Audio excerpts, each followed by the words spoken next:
We should tell you, though, that just because Snyder is considering selling the Commanders, it doesn't necessarily mean he will be cutting ties with them. Chief investigative reporter Eric Flack just finished speaking with the sports finance expert whose Forbes article kicked off today's firestorm. And Flack, he told you that fans who think that they are nearing the end of the Dan Snyder experience might need a reality check. Leslie, this is known as the cold bucket of water segment of our program. The roller coaster continues. The Washington Commanders were very careful in the wording of their statement, saying Snyder is, quote, considering potential transactions. Now, Mike Ozanian is assistant managing editor at Forbes, and he's covered sports finance and valuations for decades. Although his piece on the potential sale of the Commanders is being celebrated as the beginning of the end for Daniel Snyder, the author says, hold on. The way I read it, Eric, is it would be sort of like you're going fishing, right? And you're in a huge ocean. You put some bait on, you drop the hook, and you want to see what bites. So this could mean they could sell all of the team. They could sell a small piece of the team to a minority investor, say 10, 15%.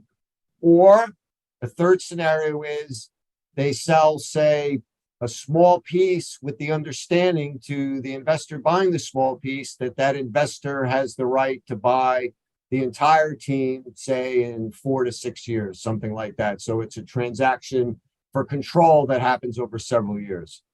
It all depends on the interest and the amount of money being offered for the team, as I see it.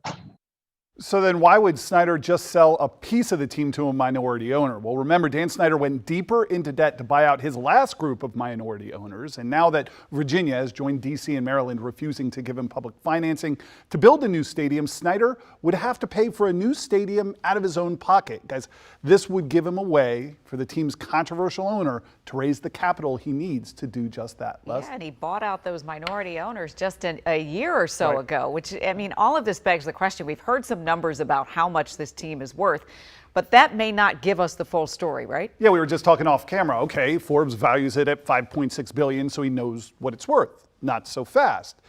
The $5.6 billion includes FedEx Field, the land it's built on, the 150 acres in Ashburn, where the practice has its team facility and headquarters.